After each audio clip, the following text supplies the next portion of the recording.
जय शंकर. श्री शंकर गीता. संतवर्य योगीराज सद्गुरू राजाधिराज श्री शंकर महाराज यांचे लीला चरित्र. लेखक श्री भगवंत वासुदेवकर. श्री शंकर गीता अध्याय 10. दिव्य तेजात महाराज दिसत, रुद्राक्षांच्या माळा रुळत, गळ्यात सर्पराज सळसळत, वंदन केले साष्टांग. महाराज मजकडे पाहात, सर्पराजही मज अवलोकत, दोघांच्याही दृष्टीत दिसला आशीर्वाद मज. अण्णासाहेब थोरात यांना साईबाबांच्या रूपात महाराज नगरला दर्शन देत, धन्यता त्यांना वाटली. महाराजांच्या फोटोस अण्णा सातपुते नैवेद्य दाखवित, जेव्हा नैवेद्याची शिते चिकटत महाराजांच्या मुखास, तेव्हाच सातपुते जेवत. समाधीनंतरची ही कथा असत, आपण होऊन शिते चिकटत, भाव जैसा तो पावे. पानसरे समाधी मठात राहत, दृष्टांतात महाराज त्यांना म्हणत, समाधीजवळ एक विवर असत, त्यातून आत येई तू. माझ्या डोक्याला समाधीत एक वीट हाय लागत, ती करावी व्यवस्थित, विवरातून परत जा. बुजवू नकोस ते विवर, पानसरेने केला विचार, अगदी लहान असे विवर कैसे जाता येईल.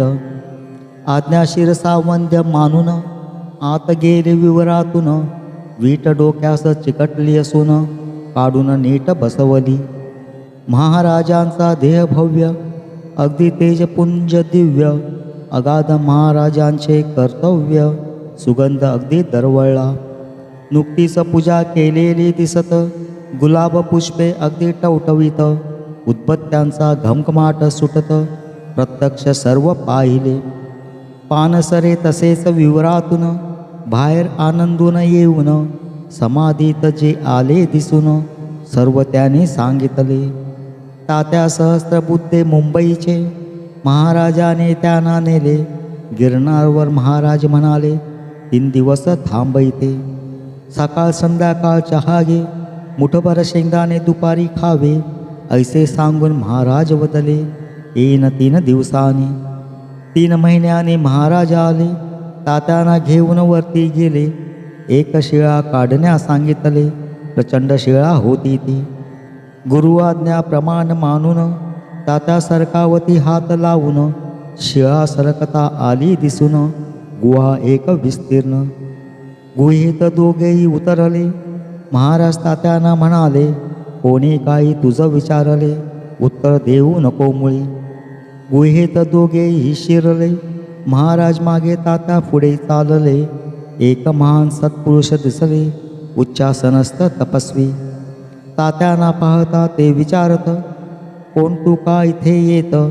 तात्या अगदी स्तब्ध असत. मागे महाराज दिसले त्या. महात्मा महाराजांस म्हणत, मागे आपले हिमालयात 250 वर्षापूर्वी होत, दर्शन नंतर आजच. महाराज गाणगापूरला गेले. पुजाऱ्यास ब्राह्मणेतर वाटले. महाराजास त्याने हाकलून दिले. महाराज तेथून निघाले. रुद्रघाटावर महाराज बसले. निर्गुण पादुकावर उपचार चालले. पूजा अभिषेक मंत्र सगळे पुजारी करू लागले. जे जे उपचार पादुकांवर, ते तसेच महाराजांच्या मस्तकावर येऊ लागले झरझर. घाटावर लोक पाहत. स्नान घातले पादुकांस, स्नान झाले महाराजांस. पंचामृत घालता पादुकांस, महाराज मस्तकी आले ते. मंत्र म्हणण्याच्या घाईत पुजाऱ्यांच्या ये लक्षात न येत. जेव्हा पुजारी फुले वाहत गडबडून गेले, तेव्हा ते निर्गुण पादुकावर फुलं व्हावे, ते लगेच गडप व्हावे. महाराज मस्तकी ते पडावे, ऐसे घडत चालले. काही पुजारी सोवळ्यात रुद्रघाटावरून पाणी आणत. महाराज मस्तकी फुले पडत पाहून चकित जाहले. जाऊन मंदिराच्या गाभाऱ्यात इतर पुजाऱ्यांना ते सांगत, रुद्रघाटावर एक माणूस बसत दिसतो भिकाऱ्यासारखा. परी त्याच्या डोक्यावरती फुले सारखी पडताती, सर्व पुजारी चकित होती, जाऊन त्याने पाहिले. ज्याला आपण हाकलून देत, तोच हा माणूस असत, जे जे आपण उपचार करत, पूजा फुले वाहिली.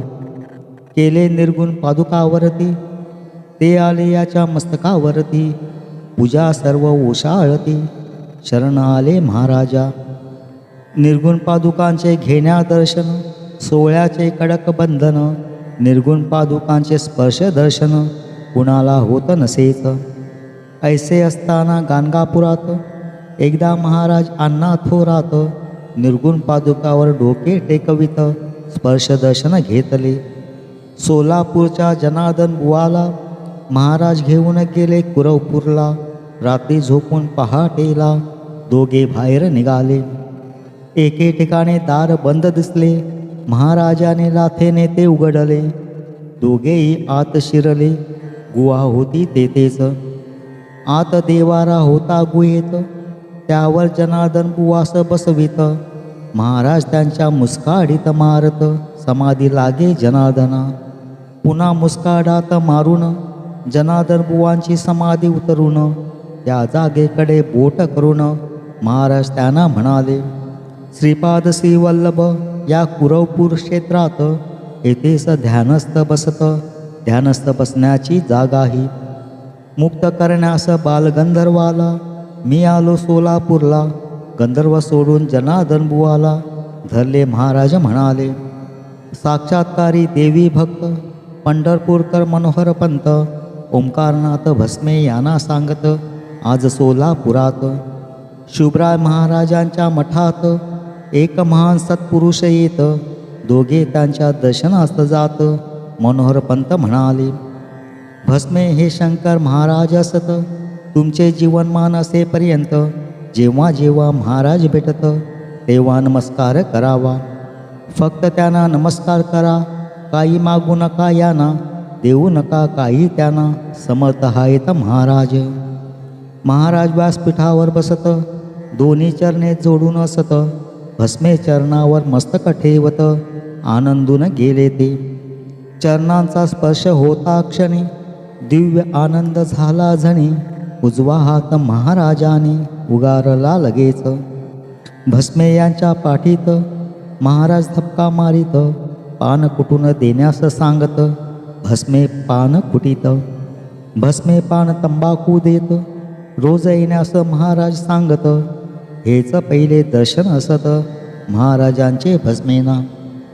महाराजाने मारता धपका, भस्मेना कळले परमार्थाचा भपका. उजव्या हाताचा मिळता सपका, परमार्थ द्वार उघडले. भस्मे रोज मठात येत, महाराजांचे दर्शन घेत. पान कुटून तंबाखू देत, चरण सेवा करीत. भस्मे यांचे कापड दुकान, मुंबईस हुंडी लिहून. 2000 रुपयांची हुंडी असून रक्कम काही जमेना.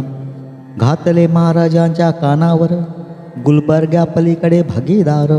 त्यांच्याकडे भस्मे जात सत्वर, व्यवस्था झाली रकमेची. भस्मे रक्कम घेऊन निघाले, उरुसामुळे वाहन न मिळे.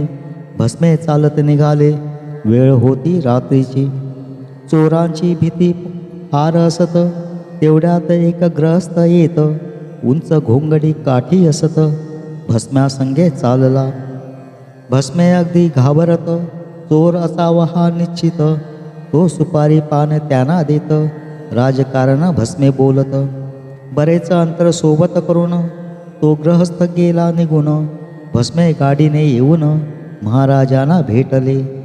भस्मे यांना महाराज म्हणती, खास तुझ्या सोबतीसाठी मी पांडुरंगास पाठविले करी काठी. अंगी घोंगडी उंचतो, त्याला पाहून घाबरलास, त्याला चोर समजलास. राजकारण बोललास, नावही त्याचे न विचारले.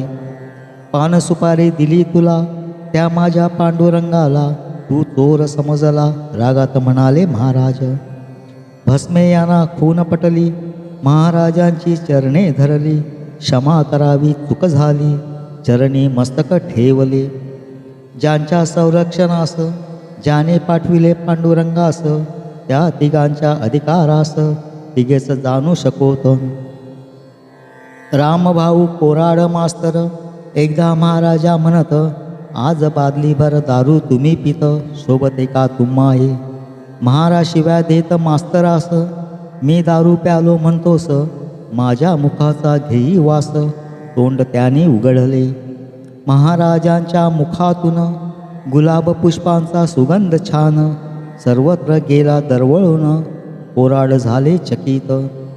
50 सिगारेट दब्यात असत, महाराज एक शील गावत. तिच्यावर साऱ्या ओढीत, डबाच लागे प्रतिवेळी.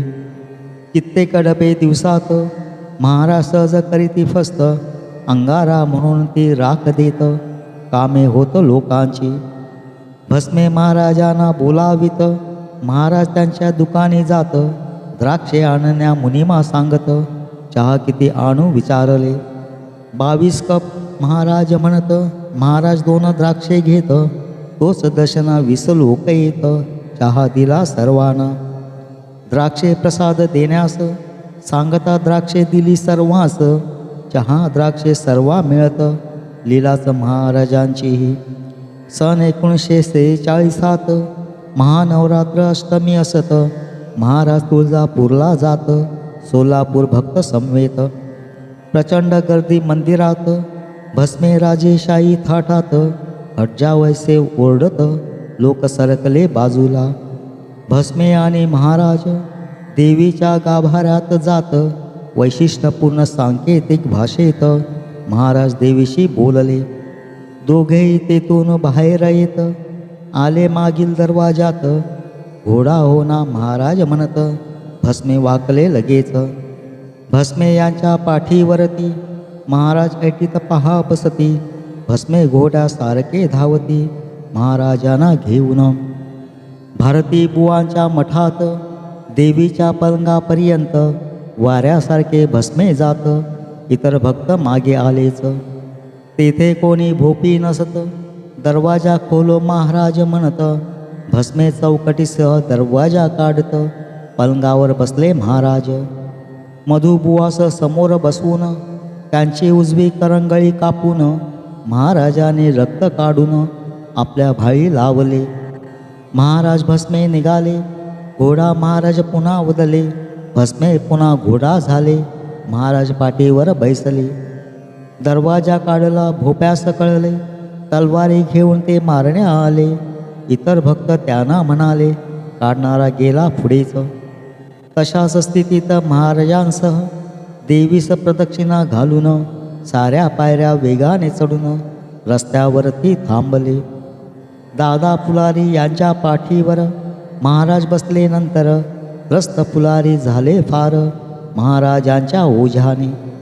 तेथेच भोप्याच्या खोलीत हे सर्व उतरले असत. त्या खोलीत सर्व जात महाराज समचरण बैसले. महाराजांच्या चरणावरती भस्मे मस्तक टेकविती. अष्टभाव त्यांचे जागृत होती, ब्रह्मानंदात मग्न ते. जेवणे उरकून घेण्यास महाराज सांगत इतरास. भस्मे भानावरती येत बसले महाराजांच्या समोर.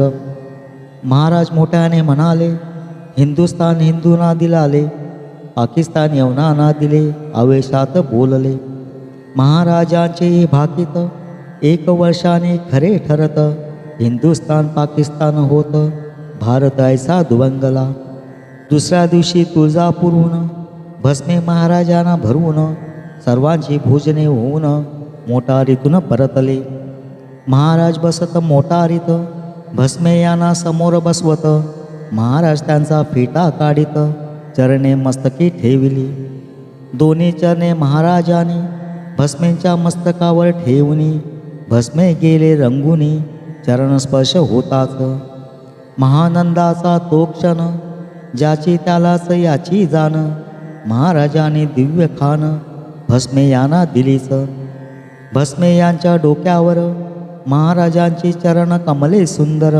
दिसू लागली स्पष्ट मनोहर, शिक्कामोर्तब जाहले.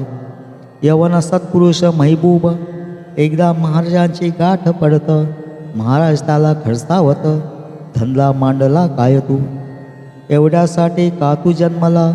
महबूब अगदी ओशाळला, पुन्हा सोलापुरात कधी न दिसला काही सत्पुरुष असेही. देवस्थळे महाराजांचे भक्त त्यांच्या अंगात महाराज येत.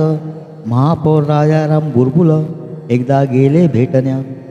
देवस्थळेना जेव्हा संचार होत शरीर त्यांचे लाकडा समान बनत. अगदी शंकर महाराज असं दिसत प्रत्यक्ष बुलबुल पाहत. देवस्थळे संचारात बुलबुलाशी तेलगूत बोलत. संचार समता बुलबुल वदत तुम्हास तेलगू येते का. देवस्थळे त्यांना सांगत तेलगू मला मुळी न कळत. संचारात तेलगू कसे बोलत. संचारात वदती महाराज. एकदा भोर येते कारखान्यास जमीन विकत घेण्यास. बुलबुल खासदार गंगाधर कुंचन रामकृष्ण बेतमंत्री हे मोटारीने चालले असत. पद्मावतीजवळ पुण्यात मोटार चालली वेगात.